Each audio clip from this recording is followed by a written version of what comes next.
I'm going to turn my camera off a little bit just to think. Yep. Can you still hear me okay? Yeah. All right, brilliant. So thankfully I'm not from any branch of the CIA, and I wouldn't admit it to you. Okay. So we've got that established. Yeah, we've got that one cleared. So what I want to know is if you want to tell me a little bit about Guido. You know, ultimately this is a story that's, you know, this is about a family that lost their son. Yeah. Lost a brother, and you know, Guido spent, it's as you mentioned, Guido spent you know the remaining years of his life searching for his son and trying to get an answer. And so what I'd love to know is tell me a little bit about your engagement with him. What was that like? Every year he went down to Cape Otway to sort of hope that he'd see the plane come back, you know. Yeah. Did that every year. He'd go down to do that, and the family still go down there once a year and stay in the motels down there and hang around down there and look at the skies. They still do it. The Guido was just just a caring, normal family man, you know, father, and Fred was his eldest son, and he was just looking for answers, and he was coming to the UFO meetings. That's where I met him, and I had a bit of a chat to him, and I was very cautious when I spoke to him, but he had a big warm smile and everything, and I said, look, I hate to sort of bring this up, but because your son is still missing, but you know, what do you think happened? But because I was at the meeting like he was quite happy to talk about it, and how he was convinced that his son was describing what was flying around him at the time, which was an unidentified object. Yeah. So yeah, he still had no answers, but he asked the he heard that the air traffic department were going to destroy the recording. That'd be a lie, because it's an open case. You can't destroy evidence in an open case. And he asked them to give him a copy of the recording of his son's voice. So they followed his directions implicitly, and they only gave him his son's voice. They dropped Steve Roby's voice from the tape because they're separate channels when they're recorded. Yeah, you so talk they about just dropped Steve out. Yeah, so he got it. He got a copy. He was given a copy. He was called into the air transport office, which no longer exists either, in the city, and Guido contacted Paul, and Paul Norman contacted John Ockertell. So the three of them went in together, and they were allowed to listen to the entire recording on a big reel-to-reel machine, as long as they wanted, all day. They said you can listen to it today, all day, but tomorrow it's going to go back into the system and be reused, and it's going to be lost, this recording,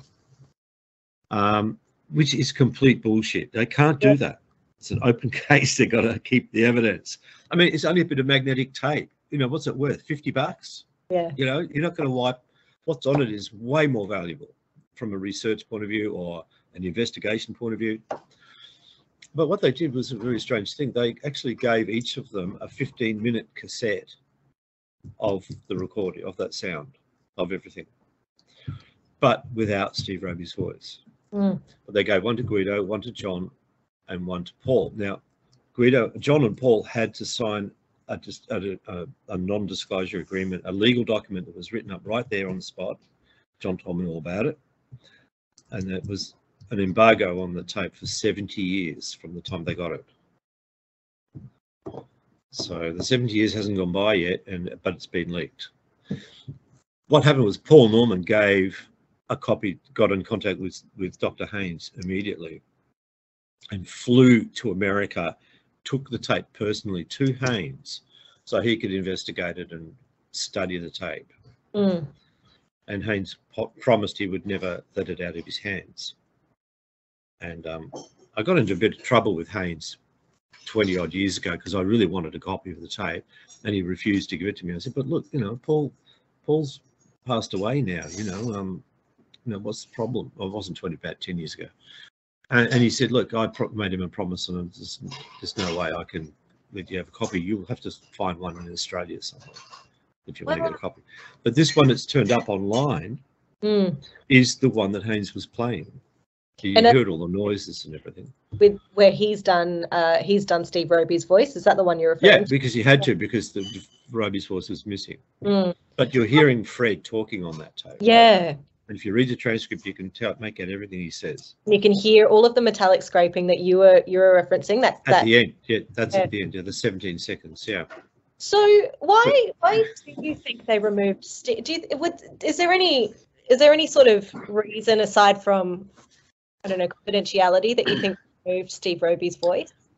Look, my instinct on it is that they were asked to supply Fred's voice, so that's all they did, and they did that reluctantly, and they weren't going to release anything that wasn't Fred's voice.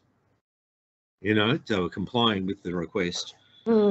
Really quite strange that they would just do Fred's voice. Very strange. But look, Paul Norman did later on manage to obtain a copy with both voices on the tape, and he got back on a plane and went to America again, straight to Haynes to give him the full tape. He flew to America twice. So Haynes has the copy with both. I don't know if he'll admit it. Interesting.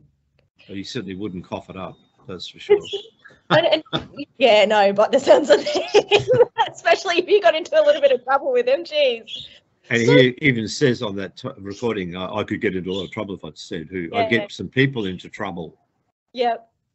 Which is so fascinating. It's the thing that kind of one of the reasons, and we see it time and time again, George, and it's one of the, you know, that there seems to be a lot of subterfuge basically with this recording, and you've outlined it. So you've discussed a little bit about how, you know, firstly, you know, they didn't want to release the audio. In your book, you talk about how they wanted to, you know, at first the Department of Transport claimed that it didn't exist. It's already been copied over. It's not there.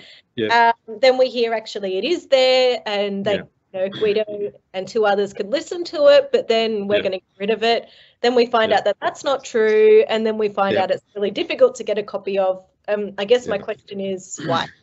Why? Yeah, I've come to the conclusion through all that process that just about everybody that was in that office who worked there at the air services, almost everyone there took their own copy for got their own copy just because they wanted one, and they could do it because they had access. Nearly everyone there got their own copy and kept it. Good on them. So even though the official government view would have been it's not government policy to release these things, there was a guy running around Moorabbin Airport, from the government, going to all the aircraft mechanics one after another, playing that metallic sound and saying, what do you think this is?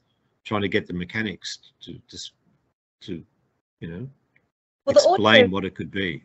It was played over the radio, wasn't it? And then you contacted the radio station who claimed that they couldn't find it again. Is that right? Well, the radio station doesn't exist anymore, you see.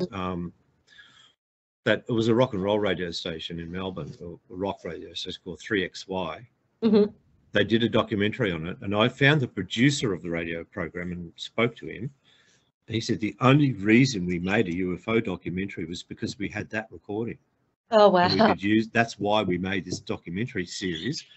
And it was about the approaching millennia. It was, you know, in 20 or 30 years, we're going to have, it's going to be a new millennia starting, folks, you know. And so they did this thing, I can't remember the name of the series now, but this radio series ended up in the National Archives, Film and Sound Archives. And that documentary, one of our members in our Viewforce group said that he recorded it when they played it on the air, and he had a tape recording of it, and that's the recording he never found it. Yeah. It's in his parents' garage, and he couldn't never find it or wouldn't find it, and he ended up getting annoyed with me because I kept bothering him about it, and he said, look, I'll get the police onto you if you keep this up. And this was the one that you bought your own reel-to-reel, wasn't it? So you fixed it, got it all ready to go. I do a bit of electronic stuff, yeah. So I've got a few, just stuff. I've got a pile of electronics here. Look, I service electronic stuff for fun. It's a kind of a hobby. So how did you feel when your friend said to you, if you keep asking, George, I'm going to get the cops onto you? How did you feel? Yeah, I mean, it's ridiculous. It's just ridiculous. I think he must have been having, I don't know, he must have been, he used to come to the meetings and videotape all of the Viewforce meetings. Oh, wow. With a camera, video camera and stuff. And he was a media guy. And he had a media company called Regional Media. He had his own media in a country town, his own media company. And so he should have had all the equipment anyway. And he said, yeah, I said, have you got any objection to me hearing the tape? And he said, yeah, no, not at all. But I can't get it yet. I'll get it in a couple of weeks and I'll let you know. And then it got longer and longer and longer and it just never happened. And eventually he got sick of me asking. I just wanted to hear it. Yeah. So I ended up having to I tried to get Haynes to get a copy to me and he refused. And eventually I got to hear it. Eventually I found out how to hear it, but I really got to be careful because I can't get people into trouble who let me hear it, you see. But and I met another guy who worked in that office just on the weekend at Ross Coulthardt's talk, who introduced himself to me and he said, look, I'm from the air traffic office and I'm still connected with them. And I said, oh, so you've got the tape that nobody's got, that nobody's heard. And he said, yeah. And he said he's got one, but officially he hasn't. So. And you're right, as you say, it's always after you release the book, isn't it? So it sounds to me like you got to hear it after you've released your book. Is that right? Oh no, years before. Oh, you did. Oh, years wow. Before. You can hear it. Correct. Yeah. So there's that 17 seconds of audio at the end of the recording, which is indicative that Freddie was holding onto his mic for that 17 seconds. He's keying the mic, he's transmitting audio out. What are your thoughts about what that sound is? Oh, well, based on what happened the next day, which is the last half of the book, the farmer's report from Murray Bridge. Yes. Right. Now, in the book, I didn't mention Murray Bridge in the book either. No, I don't recall you mentioning that. No, we kept it quiet because we didn't want anybody claiming to be the farmer who wasn't. If they didn't know what the area was, they couldn't get away with it, you see. And we did that, and some guy from the wrong place contacted us and said he was the farmer and he'd seen Fred had knocked on his front door wanting some engine oil for his airplane. I said, oh yeah, where are you from? And he was from New South Wales. Sorry, wrong guy. We couldn't take him seriously. So that worked. But now we know who the name of the farmer. It's okay to say that it was Murray Bridge. Interesting. And see, I've got to send you, I've had to write a final chapter, which isn't in the book yet. So I've got to attach that as a PDF for you to read, okay? Oh, I'd love to read it. All right. And that's what I talked about last night at my talk. So look, this farmer in Murray Bridge was harvesting lucerne and he heard this strange noise, which you would have read if you've read the second half of the book. Correct. And he's heard this funny noise and there's this thing hovering above him.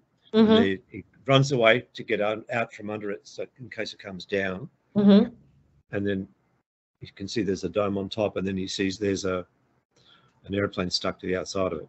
And you've seen the photo that I made up in the book of a model to illustrate what it might have looked like to the farmer. Right. So it's painting a picture of what it sounds like he's describing on the tape.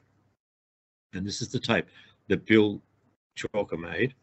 Now, this guy mentions people's names, but he only mentions people, but he doesn't say the names. Right? Now, look, I've got a picture I can send to you in the chat here from a barbecue that happened. Here, add file, here it is. Let me just get this barbecue picture up. And so in your chapter, do you go into that in more detail? Yeah, I'll talk about it in this final chapter because this has only been confirmed. When I wrote the book, I knew about this, right? But it hadn't been confirmed. So I couldn't do anything about it. Now, here is a picture that I took with a self-timer. Here we go. Right, so if you double click on that, that'll come up. You'll see these people sitting around in a backyard, right? Probably in the last decade he died. And I used to self-time it. and I took 3 photos, but they're all basically the same position and the same people are in the same spots. Just they're looking in different directions and stuff. But Brenda, on that day when that barbecue happened, I went to there because I'd been to a conference in New South Wales, just got back and got invited to this barbecue by Daniel, and he invited all these people to his barbecue. Brenda brought along a little tape deck, a little Sony Walkman tape deck with a microphone, so you could record sound. All right. And she brought that along. And she said she'd heard about this thing called reverse speech. Oh. And there's a guy who was studying this reverse speech stuff, and you'll know about that. You would have heard of it. You might be rather skeptical about it since you've been fully trained in psychology. She said, let's try it out, George. And she handed me the mic and said, here, say something. And she hit record. So I said, oh, look, yeah, hi, my name's George. I've just come back from New South Wales. I went up there for a conference in New South Wales, and I met a whole lot of other researchers. I had a really good time. They're really positive people. They had really good stories, and I gave them a talk about all the Victorian cases that they've never heard of. And the talk went well. Had a really good time. It was a blast. It was great. Had a great time. Now, that's basically what I said on the tape. While I was saying I gave a talk up there. Now, I didn't know how many it was going to be. There was like 200 people in this room when I gave the talk. And I gave them the presentation about these cases, some that we discussed earlier today, and about the one going over with the little sparkly lights and all that. Now, the thought that crossed my mind was I thought I was going to be nervous giving this talk to these strangers interstate. That crossed my mind while I was saying I gave the talk and it went well and everything was great. When she played the tape, she played it back in reverse, and everybody heard me saying, I thought I would be nervous. You're joking. And I didn't say that. I only thought it while I was talking. So and I was gobsmacked. I'm going, this is ridiculous. You know, what the hell? My thoughts are not private anymore. You could no, you could all hear that clearly. Everybody heard it. Everybody there. 2 of them have died, so they can't corroborate it. But Brenda is trying to find the tape because she's got it in storage somewhere, and she's moving house at the moment and selling the house at the moment. I want to get a copy of that tape so I can play it to people and say, look, here, you can hear me saying I went and blah, blah, blah. Okay, so have you ever heard any reverse tape things? Probably. I have heard some, like I've heard not in terms of talking, but I've heard the typical ones that you hear. There's a couple of Bee Gees songs and a few things like that. This explains how that happens. Whoever they are, these artists, they're human beings. They're singing in front of a microphone. They're recording the song or something, and they know the words of the song and they're singing. But other thoughts go through their mind, and because the vocal cords are operating, the thoughts come through.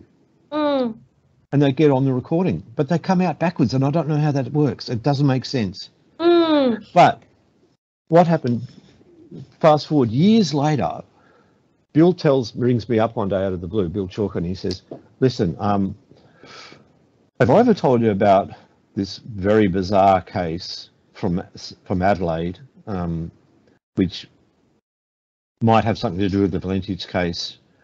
Something about a flying saucer with an airplane wing stuck on it, or an airplane with its registration number. Have I ever told you about that? And I said, no, what are you talking about, Bill? And he said, well, there was a whole lot of UFO activity going on in Coonabarabran. And he said, my mate Rob and I went up to Coonabarabran and spoke to all these witnesses. Somebody saw something the size of a house go past their place one day, but it wasn't a house, it was a flying saucer or something, you know. In Coonabarabran, there's a lot of stuff going on. It said we saw 4 or 5 different people that had these crazy sightings, but they all said, you've got to go and talk to Laurie. Go talk to Laurie.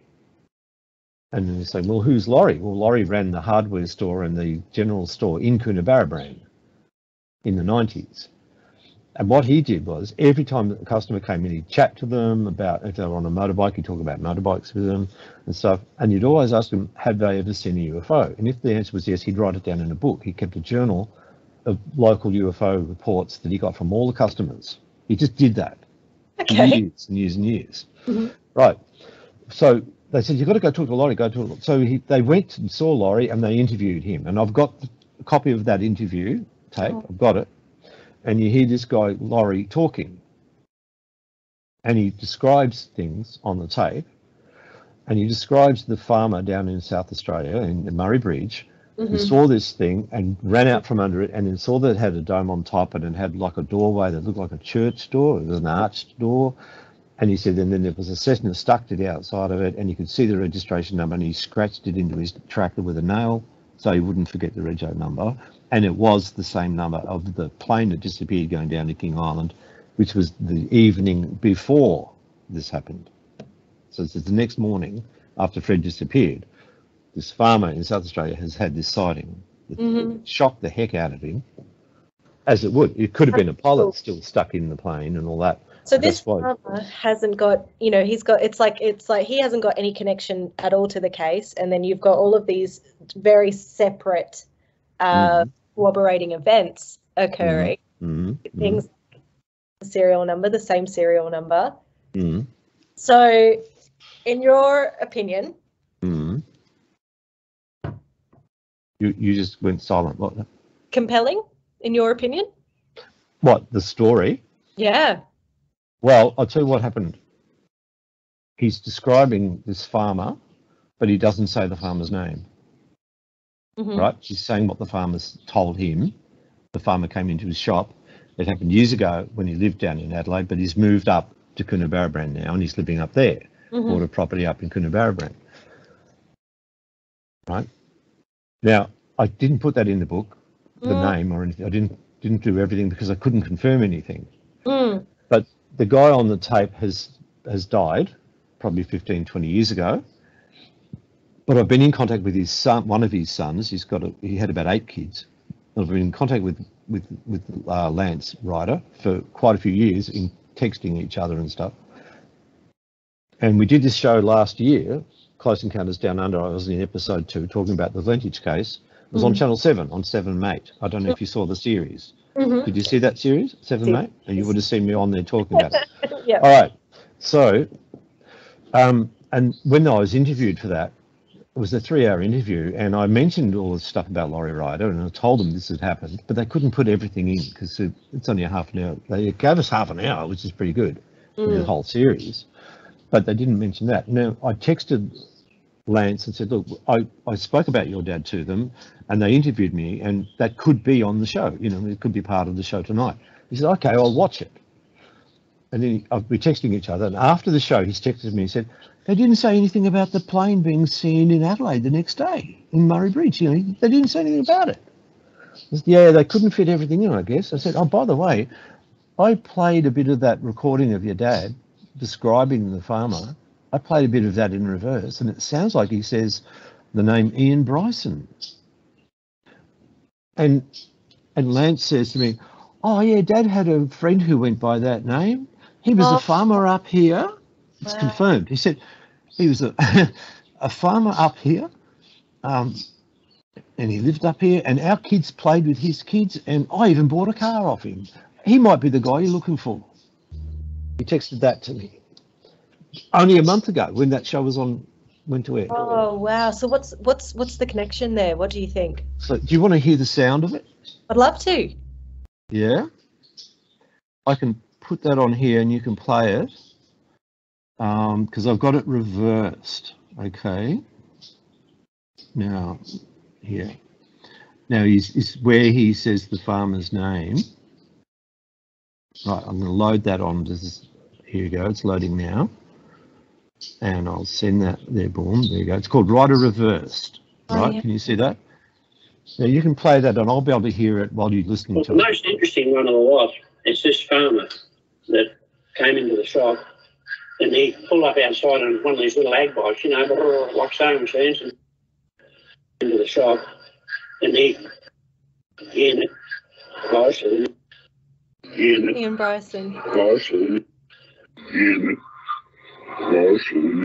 So I slowed it down each, right, 3 times so you can really hear what he's saying. And he was having a go at the guy's motorbike because it was a little little sewing machine type of thing rather than a motorbike, because this guy was a tough man, lorry rider. And he even said he should never have sold the Vincent, but it's too late now. It's done now. You know, he'd been riding motorbikes since the 1940s. But this farmer's come in and he's describing the guy.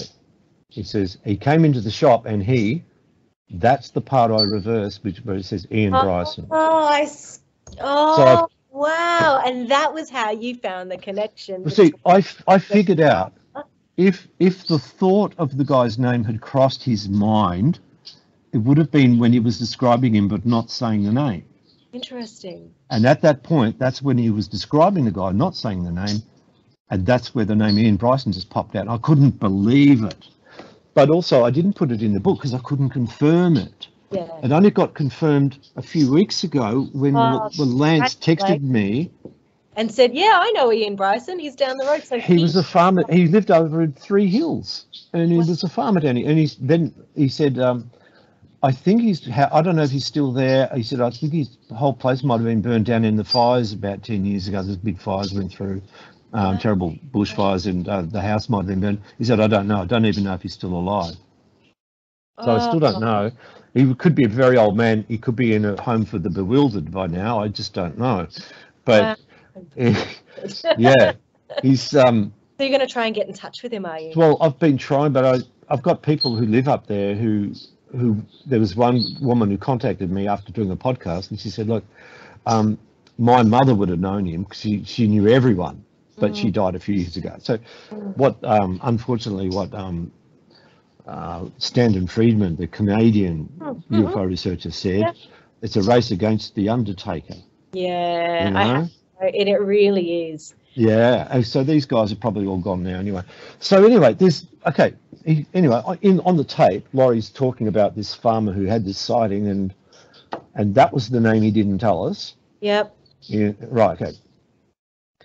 The next part of the tape, he says, look, later on in the day, this farmer, right, went into town, and one of his neighbours saw him, and he said, "Oh, I see you doing a bit more crop spreading." I don't even know what crops is. That sowing the seed by an aeroplane, by a plane? You know, I knew they did crop dusting from planes, but apparently they do the sowing as well, apparently. Anyway, he said, "I see you doing some more crop spreading." And it's the strangest conversation I've ever heard. And you'll hear a little bit of it on the next sound I'm going to give you, all right? Are you enjoying this? It's pretty freaky, right? Yeah, it's pretty freaky. And this is what I was talking about last night. So he said, this neighbour of his, who he doesn't say the name, but he says, "I see you doing a bit of crop spreading." He says, "No." He says, "Well, what's the Cessna doing in your top paddock?" And now he hasn't told anybody that he just saw the Cessna attached to the UFO and it flew away. He hasn't mentioned it. The guy is saying to him, "What's the Cessna doing on your property?" He said, "There's no Cessna in my top paddock, mate." He said, "Yes, there is. I was down there this morning and I see it there on your landing strip." He said, "Well, that's a bit strange. I'll go down and check that when I get home." So he's gone home and he's gone up to the landing strip, and there's no sign of a plane, but there's tyre marks in the grass. And at the end of the tyre marks, there's a pool of flame and sump oil on the ground. So something's been there, and the neighbour said it was a Cessna. Now we've got two separate independent people in Murray Bridge, South Australia, who've seen instances that relate really closely to someone who's disappeared under high strangeness all around the time. Now, I wanted to find out who this neighbour might be, because he describes him and he doesn't say the name. I wonder if the name popped through his mind when he was talking about the Cessna. And you want to hear the next one? Okay. It gets better. It gets weirder. I'm telling you. So this is the other one I reversed, which is the neighbour in South Australia. Right? Here you go. That's going to come across now. All right. Track 4, Laurie reversed. There you go. Now you play that. You should watch it. Just to go up your top paddock. You should watch it. What's wrong with you? What's wrong with you? What's wrong with you? What did you hear? Yeah, he says, that's Phil Wilson. We play it again. That's Phil Wilson. He said, what's the Cessna doing in your top paddock? And he said, what's the? So what's reversed. The Cessna doing up in your top paddock? He said, what's the? What's wrong with you? What's wrong with you? That's Phil Wilson. What's wrong with you? That's Phil Wilson. And so who's Phil Wilson? And I've gone, who the hell is that? So I Googled Phil Wilson, Murray Bridge. Guess what comes up? The local priest. Oh, okay. The local Catholic priest who went on to become the Archbishop of South Australia. Phil Wilson from Murray Bridge.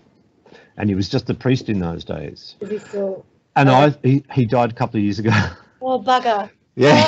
But he might not have been able to say anything anyway because of, confidentiality and all that sort of stuff. But what happened was when I first Googled the name Phil Wilson, about 500,000 articles about Phil Wilson, the priest, came up.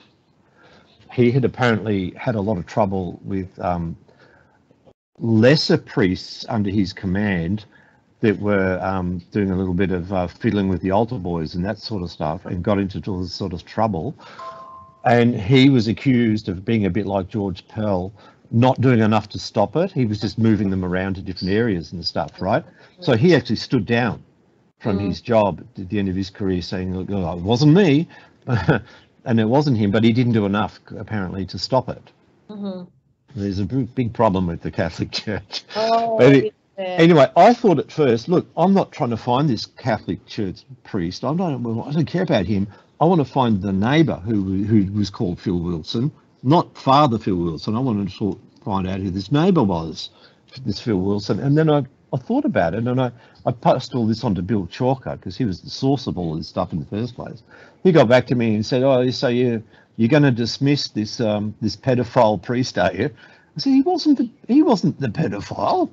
And then I thought about it. I thought, hang on, what if the farmer was just horrified by the apocalyptic vision of this huge thing he didn't even recognise, this saucer? There's an airplane stuck on it. There's a pilot possibly stuck inside of it. He's not going to go and call the police. They can't do anything. It flew away. But he wants to talk to someone. So he's gone to see his priest. He's gone to the priest. And he must have got a heck of a shock when the first thing the priest said was, "What's the Cessna doing in your top paddock?" And he hasn't even mentioned the Cessna yet. He would have been hot. How did you know that? He said, "There's no Cessna in my top paddock." "Yes, there is, mate. I saw it there." Could be. That scared the heck out of him. It would have been a thrilling day for him. Oh, I'm so fascinated to read that last chapter of your book. I really am. I look forward to having a read. It's crazy, right? Okay, and then so we can wind it up quickly if we. So yeah, in the interest of time, and before we go, I've got one last question for you. Yeah. Okay. So look, there's one more person on the tape that he doesn't mention the name of, and I reversed that, and the name does come up there too. And again, he says that's. First he said that's Phil Wilson. When he said Ian Bryson, he didn't say that's Ian. He just said Ian Bryson. But when he says Phil Wilson, he said that's Phil Wilson. And the last one, he said that's Simon Lanston.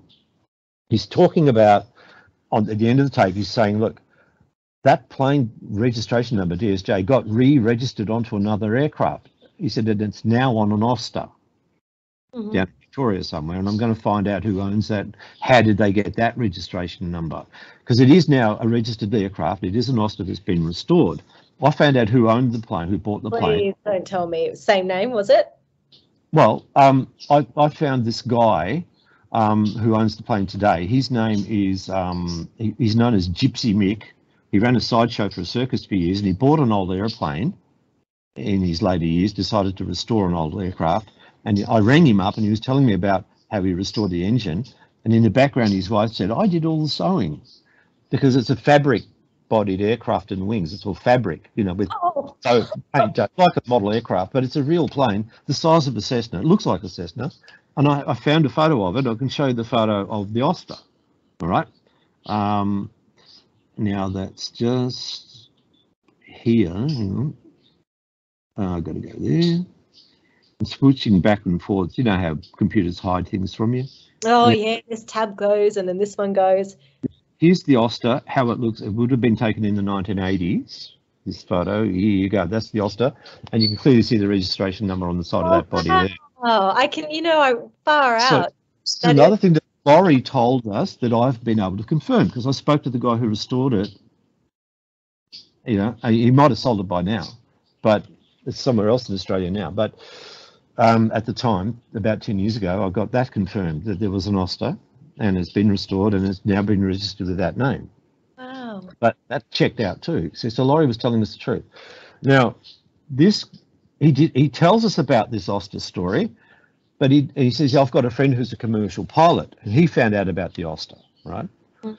The commercial pilot. He doesn't say the name of the commercial pilot, right?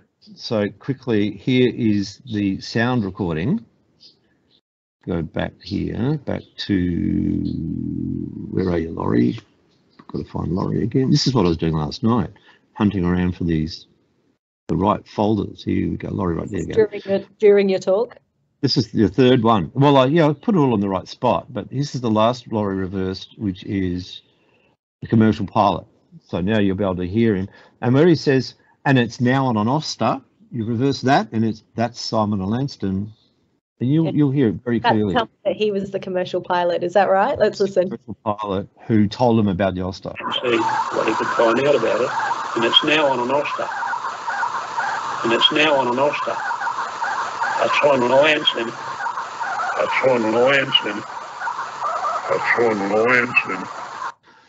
So who the hell is Simon and Lanston? The commercial pilot. So I Googled the name Simon and Lanston, and the only thing that came up was a government gazette which mentioned the name of Lanston. It said Lanston Aviation Services has now been deregistered in 2002.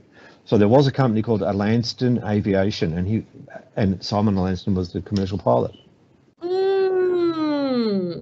But that's all I could get. It was a connection. It was an aviation connection, and I've never heard the name of Lanston before from anyone, everywhere, anywhere. Only when I reversed that tape, I heard the name of Lanston for the first time. And so he may be connected in some way. He probably died 20 or 30 years ago, and then they finally deregistered the company because there was nothing happening anymore. So thank you so much. That. Now, you had one last question you wanted to ask. Before we go, George, I've got a question for you. And my question is, what do you think happened to Freddie? I have to just remain open-minded about it. The same as Steve Roby, because Steve spoke to him and he said, look, this thing was flying around him and bothering him, and then he vanished. I think he would have been in the plane when it was stuck to the side of that object.